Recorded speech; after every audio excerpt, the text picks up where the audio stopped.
I've gradually been getting more disappointed with my gel flux, which you may have seen in my last project where I was having bubbles galore while soldering the backside.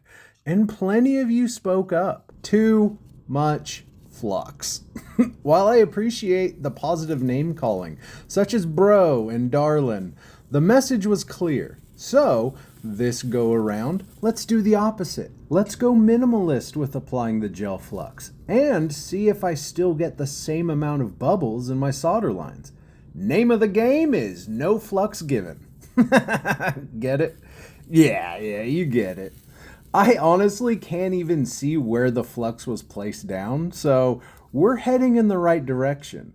Flux is a funny thing. You need it for the solder to adhere to the copper. Not enough, and it just won't stick. Too much, and it starts bubbling and boiling on you, making the backside of the project all sorts of messed up. Doctor said I need a bacchiotomy. Half baked. What's up? I still think, though, my theory holds true about heat having nowhere to go when soldering the second side of a project, since solder was applied to the first side. This trapped heat either vents out of the top in the form of bubbles or stays trapped, heating up the other side until you get a blowout where the solder melts through the bottom.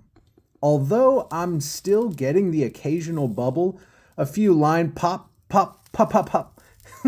Hey girl, you hungry? I was talking to the horse.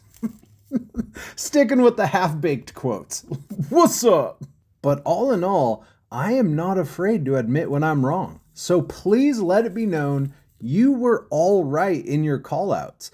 I was putting down way too much flux, causing all of these additional solder bubbles in the last project. Today is nowhere near as bad as a problem. Thank you so much for watching. Be sure to tap the follow button if you enjoy seeing stained glass art get created one process at a time.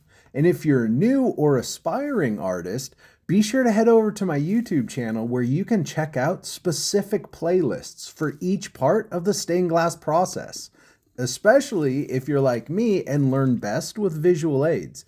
I mean, if you wanted to, you could even mute the audio if you're not a fan of awesome movie quotes, but let's be real.